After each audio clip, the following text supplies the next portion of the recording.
Sebentar. Kamu tahu kan setiap kali telepon masuk ke aku secara langsung dan tidak langsung masuk di YouTube sama di Facebook. Jadi hati-hati, jangan pernah menyebut nama siapapun termasuk namamu sendiri, karena saya tidak ingin setelah viral kalian minta take down. Kenapa, Mbak? Sebentar. Saya pakai ini dulu.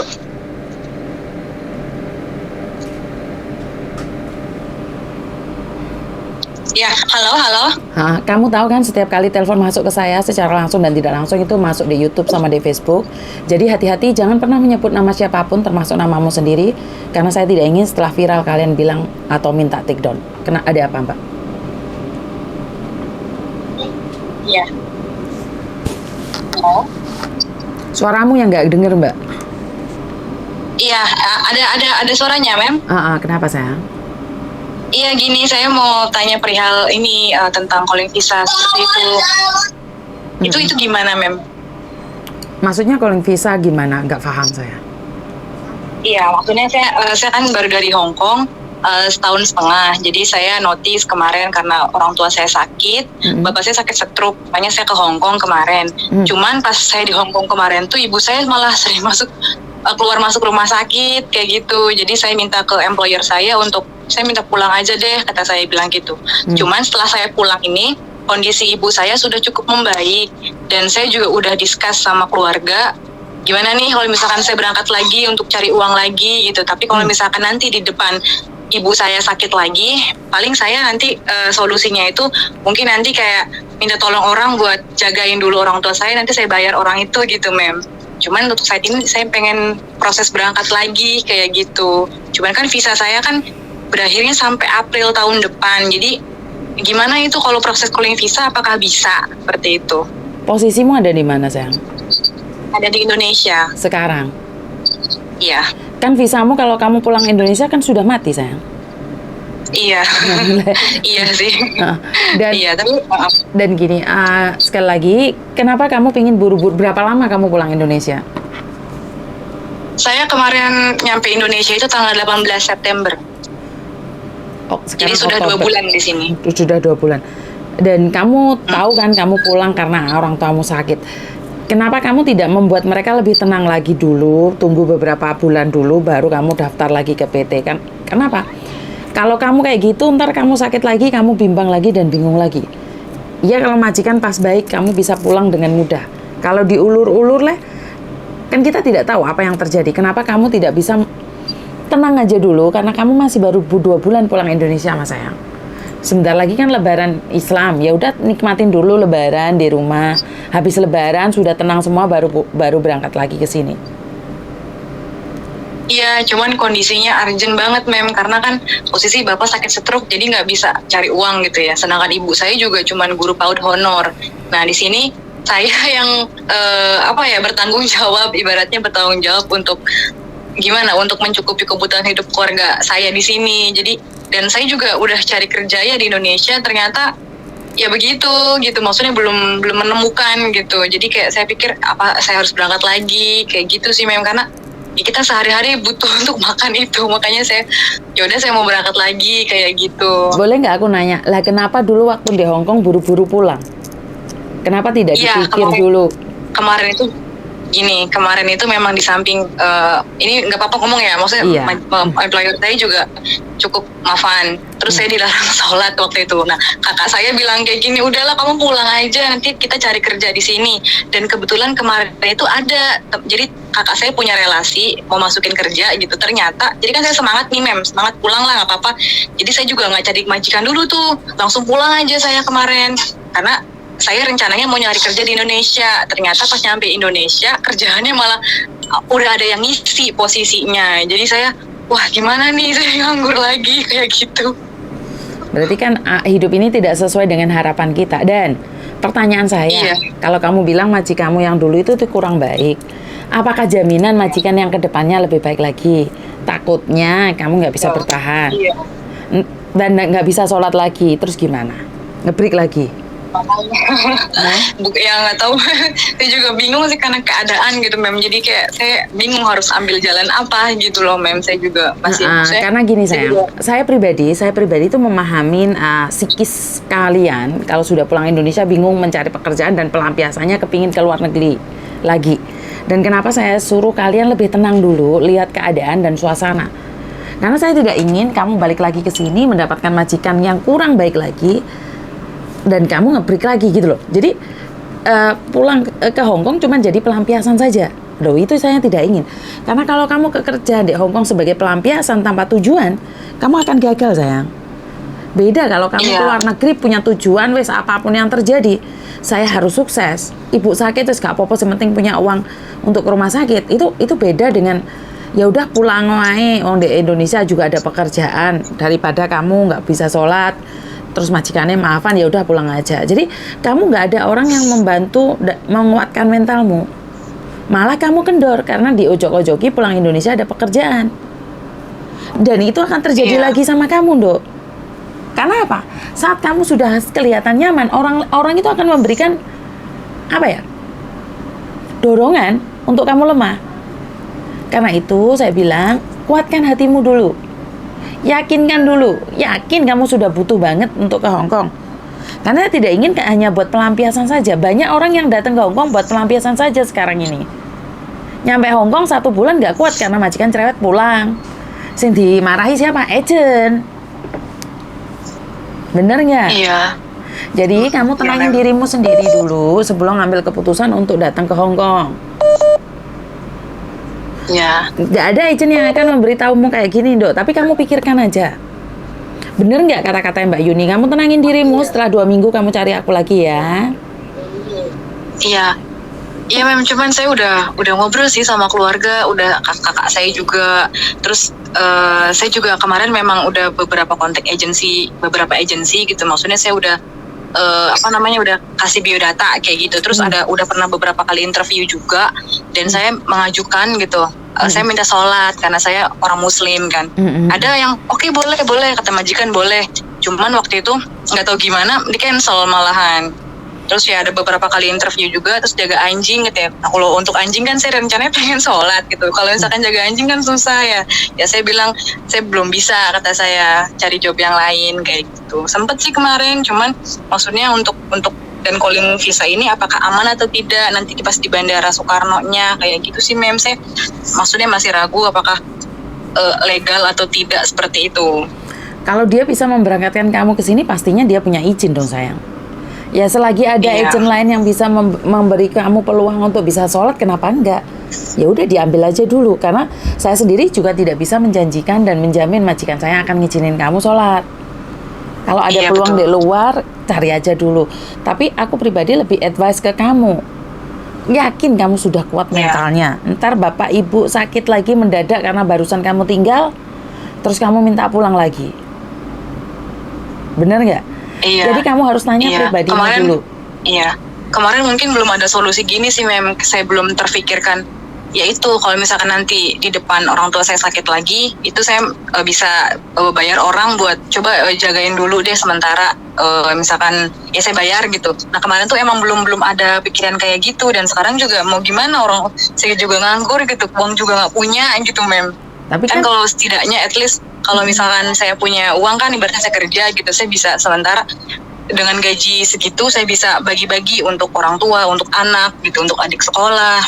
Jadi saya juga gimana, Mem, ya pressure juga gitu. Oke, jadi kalau memang sekarang kamu sudah mantep, kamu juga boleh nyabang kemana-mana. Kalau aku pribadi, aku tidak advise kamu untuk memecahkan pikiranmu hari ini juga. Kenapa? Pikirkan 2 minggu lagi, habis itu cari saya.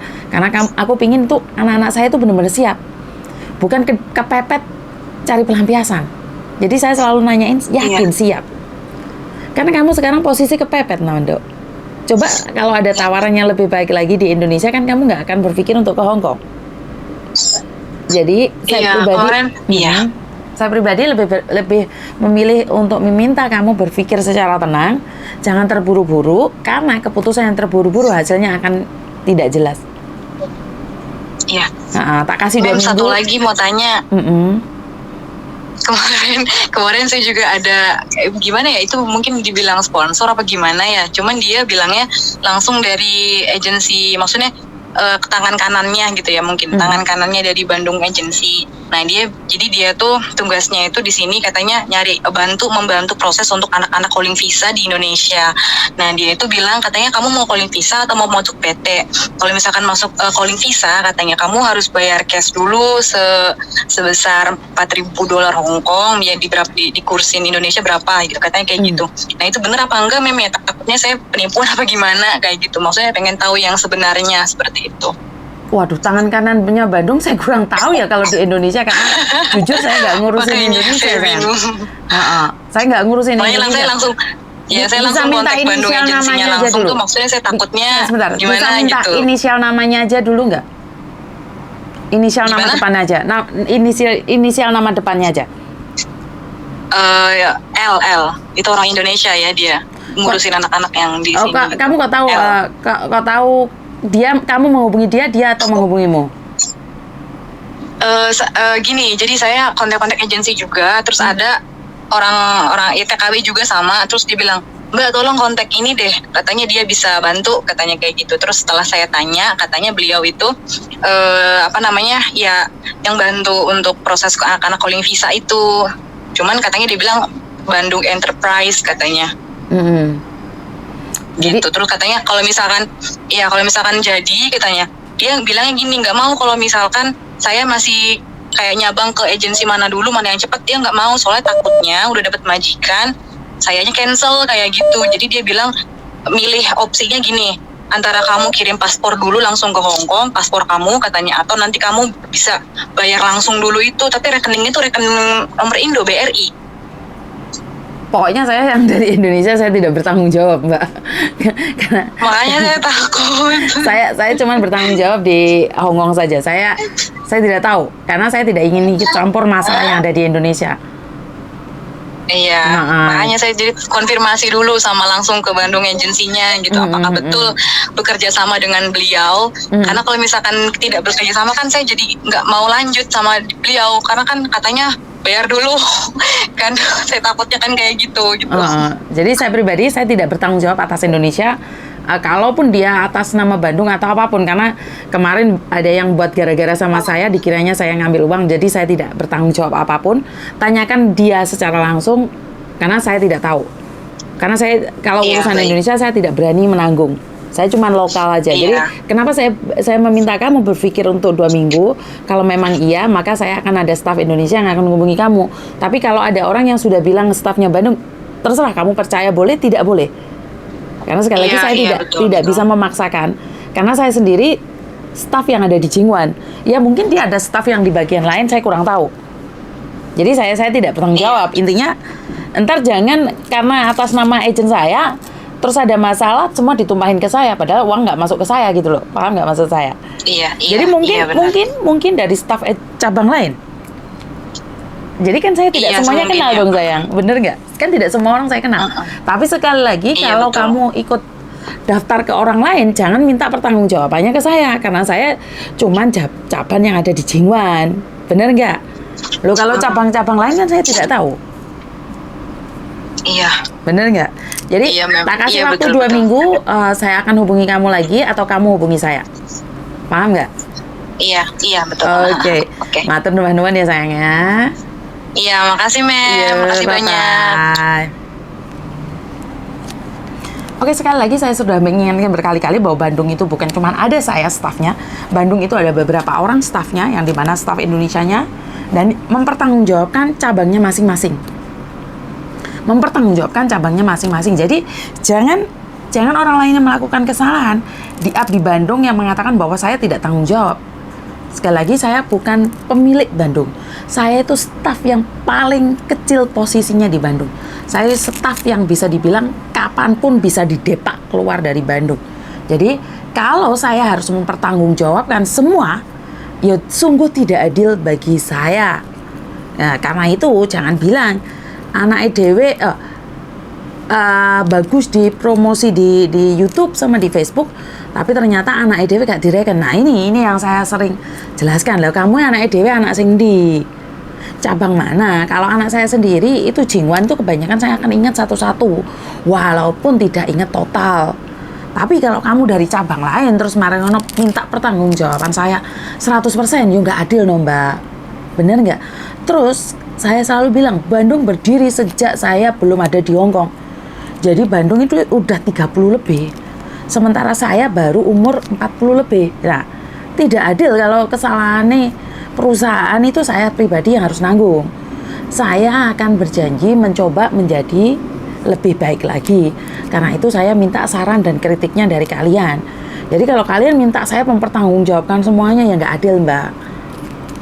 Jadi, dan ingat, saya itu bisa kapan aja didupak dari Bandung. Dan kapanpun saya itu bisa dipecat dari Bandung. Ini yang perlu kalian ingat. Jadi jangan semua dilemparkan ke saya. Kesalahan staff-staff yang dulu aku yang kena, ya kan, ya nggak adil. Jadi buat teman-teman yang ada di luar sana, saya Yuni, agent Bandung. Saya bekerja di bagian Jingwan. Jadi jika kalian punya masalah dengan Bandung di cabang lain, coba selesaikan di cabang lain dulu sebelum kalian laporan sama saya. Tapi jika Anda dari cabang Jingwan dan yang kebetulan mengurusin datanya adalah saya, kalau telepon saya tidak saya angkat, silakan datang langsung ke kantor. Saya menunggu labrakan aku iki. Jadi buat teman-teman yang di luar sana, terima kasih. Kurang lebihnya saya minta maaf. Tidak ada gading yang tidak retak. Jadi saya mohon maaf. Tanpa kalian semua, saya ini bukan siapa-siapa. Tanpa kalian semua, YouTube saya itu mungkin sampai hari ini masih tetap itu-itu aja. Jadi saya butuh bantuan, doa, agar saya tetap amanah, agar saya tidak lupa diri, siapa diri saya, agar saya lebih bisa mengabdi pada kalian. Kalau dibilang ada beberapa komen yang mengatakan bahwa saya adalah bos, itu sajane aku pengen guyu ke sambil jungle-jungle, tapi tak aminin. Tapi sebenarnya dalam prinsip hidup saya adalah bos saya adalah kalian. Karena sebenarnya saya tuh mengharapkan kalian, saya yang butuh kalian, bukan kalian butuh saya yang butuh kalian. Kok bisa ngono Mas Yuni? Yo no. YouTube itu yang lihat kalian, yang bayar bukan kalian, tapi kan dari sponsornya itu. Bahkan dari kalian tuh ada yang sampai bilang, Mbak ojo di skip iklannya ya biar Miss Yuni dapat uang. Waduh, saya tuh sebenarnya kaget banget saat ada yang sampai segitunya kalian mendukung saya gitu loh. Saya tuh kadang-kadang wah, ada ya orang-orang seperti Anda itu. Tapi saya cuma bisa bilang, ya apa ya, angel hati ngomong. Terima kasih. Tanpa kalian saya itu bukan siapa-siapa. Jadi itu aja dari saya, kurang lebihnya saya minta maaf. Buat teman yang pernah saya sakitin atau saya lukai dari kata-kata saya juga minta maaf. Wassalamualaikum warahmatullahi wabarakatuh. Berkat Tuhan mengalir atas kita semua. Semoga semua makhluk bahagia dan bye-bye.